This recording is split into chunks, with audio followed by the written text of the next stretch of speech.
Delhi NCR में बुधवार की शाम मौसम ने अचानक करवट ले ली और जोरदार बरसात हुई। झमाझम बारिश से मौसम सुहाना हो गया। नमस्कार, मैं हूं आशुतोष त्रिपाठी और आप देख रहे हैं दिल्ली एनसीआर दिन भर। सबसे पहले नजर सुर्खियों पर। आरबीआई ने 0.40% रेपो रेट बढ़ाकर दिया महंगाई को बड़ा झटका। अब बढ़ जाएगी आपके लोन की ईएमआई।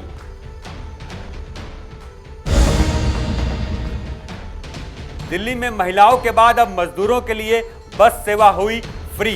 केजरीवाल सरकार का बड़ा फैसला। दिल्ली में कोरोना के साथ साथ बढ़ रहा डेंगू का प्रकोप। पिछले 5 साल की तुलना में इस बार ज्यादा केस। दिल्ली एनसीआर में चिलचिलाती गर्मी से लोगों को मिली राहत। झमाझम बारिश के साथ कई इलाकों में गिरे ओले, लोगों के खिले चेहरे। गाजियाबाद पुलिस ने सुलझाई महिला की हत्या की गुत्थी। पुलिस ने सीसीटीवी की मदद से महिला के प्रेमी को किया गिरफ्तार।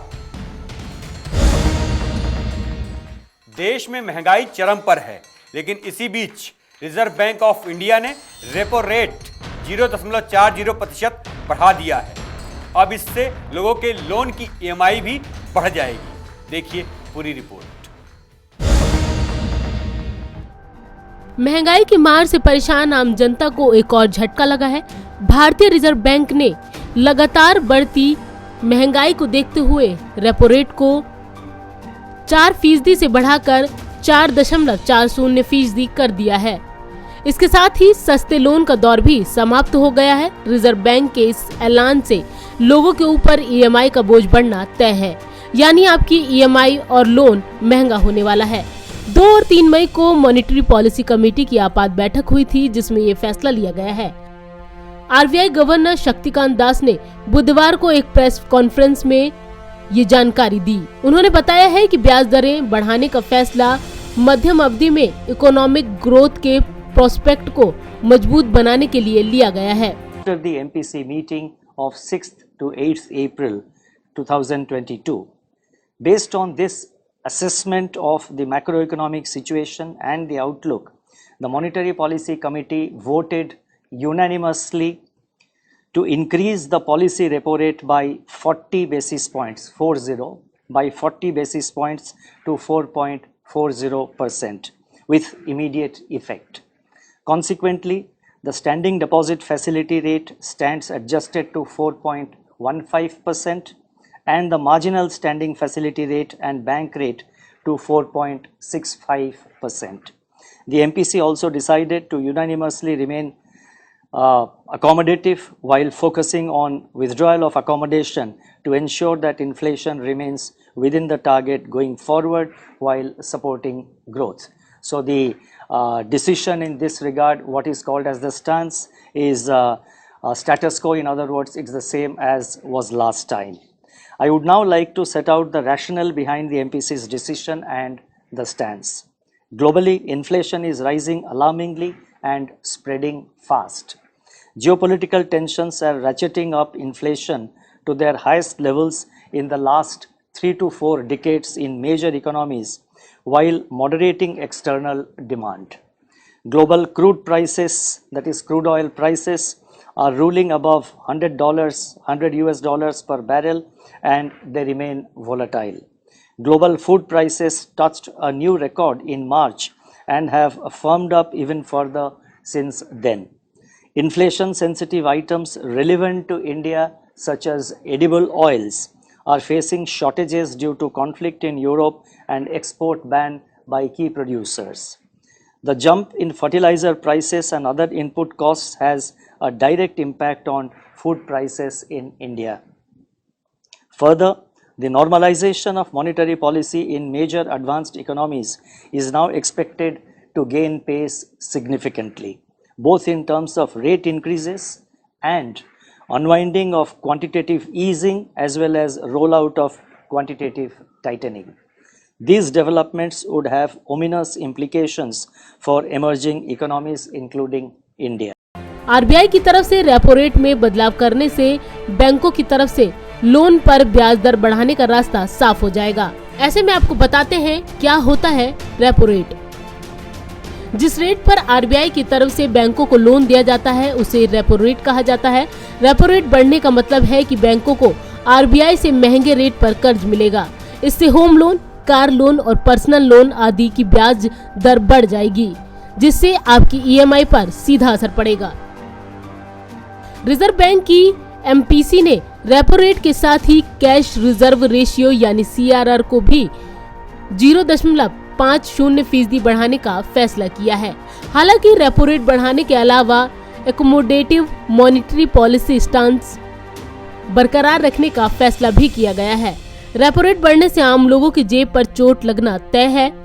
पहले से महंगाई की मार झेल रहे आम लोगों के बजट में अब बड़ी ईएमआई सेंध लगाने जा रही है। सेंट्रल बैंक के इस फैसले के बाद होम लोन और कार लोन समेत सभी प्रकार के कर्जों पर ब्याज की दरें बढ़ जाएंगी, जिसके कारण ईएमआई की रकम भी बड़ी हो जाएगी। नवोदय टाइम्स के लिए संगीता सिंह की रिपोर्ट, दिल्ली।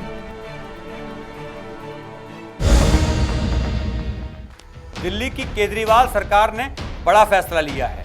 जिस तरह से डीटीसी की बसों में महिलाओं के लिए फ्री सर्विस है, उसी तरीके से अब निर्माण में लगे मजदूरों के लिए भी डीटीसी की बस सेवा फ्री होगी। डिप्टी सीएम मनीष सिसोदिया ने इस बात का ऐलान किया।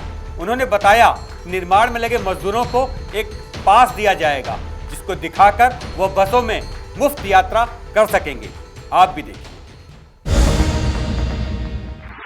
हमारे माननीय मुख्यमंत्री अरविंद केजरीवाल जी हमेशा एक शब्द यूज करते हैं कि ये मजदूर नहीं निर्माता है, इस देश का भाग्य विधाता है। उनके मार्गदर्शन में बाबा साहब अंबेडकर जी द्वारा देखा गया सपना, जिसके लिए उन्होंने संविधान बनाया कि सबसे निचले पायदान पर खड़े लोगों को, जिनको कुदरत ने कम दिया हो, उनको सरकार ज्यादा दे, ऐसा कायदा चलाना, ऐसी योजनाएं चलाना, इस तरह की व्यवस्था चलाना कि जिनको किसी भी कारण से कुदरत ने कम दिया, उनको सरकार 4 कदम आगे बढ़ के ज्यादा करे, उनको सरकार ज्यादा दे। वैसी योजनाएं मुख्यमंत्री अरविंद केजरीवाल जी बाबा साहब के नक्शे कदम पे चलते हुए, उनके बनाए संविधान को आगे बढ़ाते हुए और साथ साथ शहीद आजम भगत सिंह जी को, जिस सपने को देख के भगत सिंह जी जैसे लोगों ने 22-22, 33 साल के लड़के फांसी पे झूल गए थे, उन्होंने कुर्बानी दी थी, उस जज्बे को आगे बढ़ाते हुए आज अरविंद केजरीवाल जी की सरकार काम कर रही है। और आज उसी दिशा में एक बहुत महत्वपूर्ण फैसला ये लिया है कि दिल्ली में निर्माण स्थलों पर काम करने वाले मजदूरों को आने जाने के लिए पैसा ना खर्च करना पड़े, इसके लिए सबको मुफ्त बस पास की सुविधा दी जा रही है। सामान्यतः जब सरकारी योजनाएं बनाई जाती हैं तो उसमें हमारे यहाँ ना हिंदी में खासतौर से आम भाषा में मजदूर उसको समझते हैं फच्चा डाल दिया जाता है, कोई ठीक से ना करे काम। तो पहले यही सोचा कि भाई मजदूर हैं, फ्री में बस तो पास दिया जा रहा है, तो उसमें ऐसा करते हैं सीरियसनेस आने के लिए, ताकि कोई इधर उधर ना करे, 100 रुपए मजदूर से ले लेते हैं। जैसे अभी मैं भाई से बात कर रहा था, कितने रुपए खर्च करते हो, तो किसी ने बोला जी मैं 3000 रुपए खर्च करता हूं बस पास पे, बस किराए पे। किसी ने बोला जी 1200 रुपए, किसी ने बोला 40, 50, 60,000, 60, 70 रुपए रोजाना खर्च होते हैं। किसी ने बोला कि जी 800 रुपए का पास बना रखा है। मैंने अभी ब्रीफली लोगों से पूछा, तो कम से कम अगर पास भी बना रखा है तो 800, 900, 1000 रुपए तो खर्च होते ही हैं। तो आज इस पास की वजह से वो तो निश्चित रूप से बच जाएंगे। लेकिन ये योजना सोची गई कि भाई पहले जब 800 रुपए बच रहे हैं या 3000 रुपए बच रहे हैं तो 100 रुपए का पास मजदूर से भी डलवा लो, 100 रुपए। फिर मैंने कहा क्यों डलवा लो यार, इस 100 रुपए के डलवाने के चक्कर में एक तो क्लर्क बिठाना पड़ेगा हर जगह, और वो अगर उसका अच्छा आदमी हुआ तो मजदूरों की सेवा करेगा, और अच्छा आदमी नहीं हुआ तो सेवा करवा लेगा।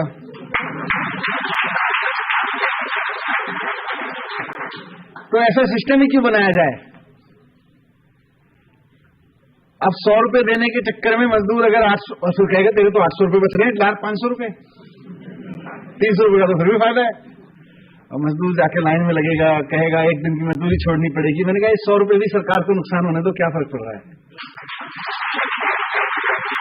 अगर सरकार को 100 रुपए का नुकसान होने से मजदूरों की जिंदगी में सम्मान आ रहा हो तो वो 100 रुपए का नुकसान सरकार को फायदेमंद ही है। तो ये फैसला ले लिया गया।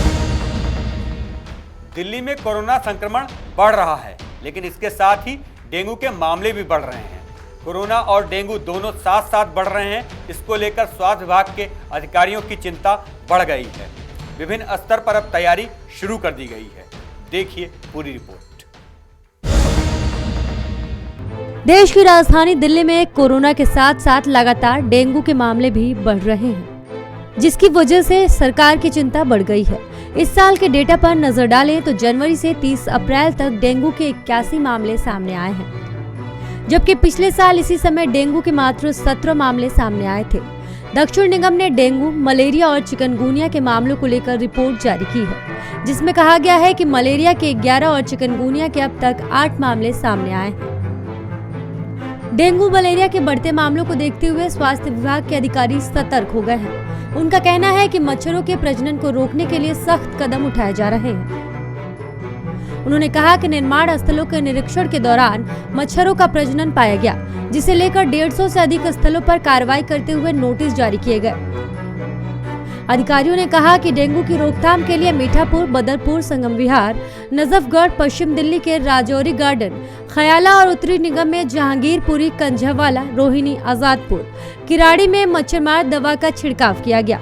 इसी के साथ अगर दिल्ली में कोरोना केस की बात करें तो दिल्ली में 1 दिन की राहत के बाद एक बार फिर कोरोना संक्रमण के मामले बढ़े हैं। बीते 24 घंटे के दौरान 1414 नए मामले सामने आए, वहीं एक मरीज की मौत हो गई है।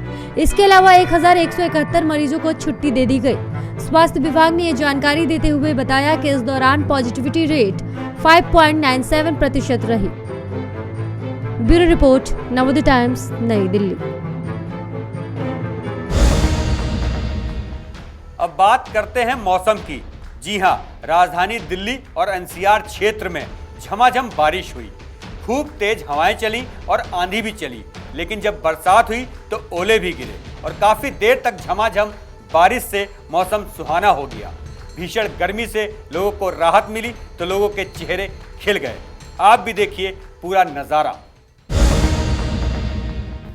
दिल्ली एनसीआर में मौसम का मिजाज बदल गया है। लोगों को चिलचिलाती गर्मी से राहत मिली है। दिल्ली एनसीआर के कई इलाकों में जहां झमाझम बारिश के साथ ओले गिरे तो वहीं कई इलाकों पर ठंडी हवा के साथ बूंदाबांदी हुई। हालांकि कुछ इलाके ऐसे भी रहे जहां बादल तो छाए लेकिन पानी नहीं बरसा। बता दें कि मौसम विभाग ने राजधानी में धूल भरी आंधी चलने या गरज के साथ छींटे पड़ने की संभावना जताई थी, जिसके बाद भीषण गर्मी के बीच बुधवार को दिल्ली एनसीआर के कई हिस्सों में भारी बारिश और ओलावृष्टि हुई, जिससे लोगों के चेहरे खिल गए। बता दें कि पश्चिमी विक्षोभ की सक्रियता ने दिल्ली एनसीआर के मौसम का मिजाज पूरी तरह से बदल दिया है। पिछले 4 दिनों से लू नहीं चल रही है और अधिकतम तापमान में गिरावट के चलते गर्मी से राहत मिली हुई है। वहीं पिछले 2 दिनों से उमस ने जरूर लोगों की मुश्किल बढ़ा दी है। भले ही इस बारिश से लोगों को राहत मिली है, लेकिन बारिश के चलते उमस भरी गर्मी बढ़ने के आसार हैं। इस बीच भारतीय मौसम विभाग विज्ञान के ताजा पूर्वानुमान के मुताबिक दक्षिणी दिल्ली, दक्षिण पूर्वी दिल्ली के कुछ स्थानों के आसपास और आसपास के क्षेत्रों में अगले कुछ घंटों में 30 से 50 किलोमीटर प्रति घंटा की गति से मध्यम तीव्रता की तेज हवाएं चल सकती हैं, जिससे तापमान में गिरावट आएगी और लोगों को गर्मी से राहत बरकरार रहेगी। नवोदय टाइम्स के लिए संगीता सिंह की रिपोर्ट, दिल्ली।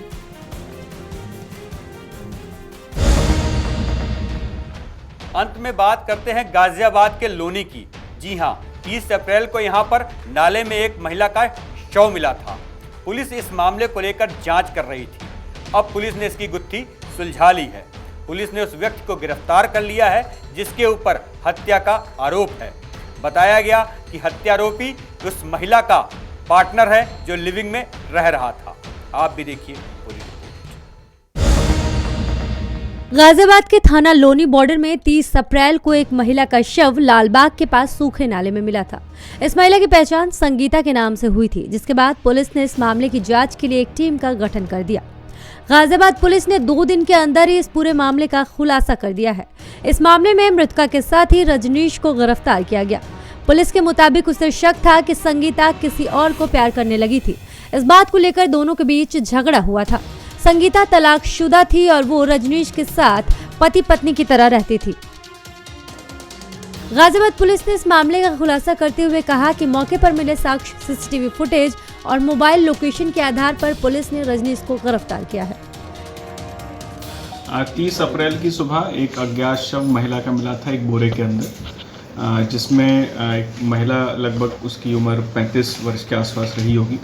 तो तत्काल उस घटना को बिल्कुल गंभीरता से लेते हुए सीओ लोनी श्री रजनीश उपाध्याय की अध्यक्षता में पूरे नेतृत्व में टीमें हमारी लग गई थी। इसमें एसओजी देहात और थाने की टीमों ने बहुत अच्छा काम किया और 48 घंटे के अंदर ही ब्लाइंड मर्डर की गुत्थी को सुलझाया। और इसमें जो पूरा प्रकरण निकल के आया ये था कि वो महिला तलाकशुदा थी और यहाँ पर अपना एक उसका मित्र था, पुरुष मित्र, उसके साथ यहाँ पर रहती थी। उस पुरुष मित्र को संदेह हुआ कि इसके संबंध किसी और से हो गए हैं, तो उस कारण से उसने गला दबाकर उसकी हत्या कर दी और शव को छुपाने के उद्देश्य से यहाँ पर उसको बोरी में बंद करके उसको यहाँ पर फेंक दिया था। तो इसमें बहुत अच्छा काम किया सीओ लोनी की पूरी टीम ने और एसओजी देहात की टीम ने, और बहुत ही अल्प समय में जो हत्यारा था उसको पकड़ा। पुलिस ने बताया कि 1 मई को सुबह लालबाग के सूखे नाले से अज्ञात महिला का शव बोरे में मिला था। इस मामले को गंभीरता से लेते हुए सीओ लोनी की अध्यक्षता में टीमें लगाई गई थी, जिसमें एसओजी देहात और थाने की टीमों ने बहुत अच्छा काम किया और 48 घंटे के अंदर ही इस मर्डर की गुत्थी को सुलझा लिया। गाजियाबाद से नवोदय टाइम्स के लिए विकास कुमार। दिल्ली एनसीआर दिन भर में अभी के लिए इतना ही। मुझे दीजिए इजाज़त। अगर आप हमें यूट्यूब पे देख रहे हैं तो सब्सक्राइब करें, अगर फेसबुक पे देख रहे हैं तो लाइक करें। नमस्कार।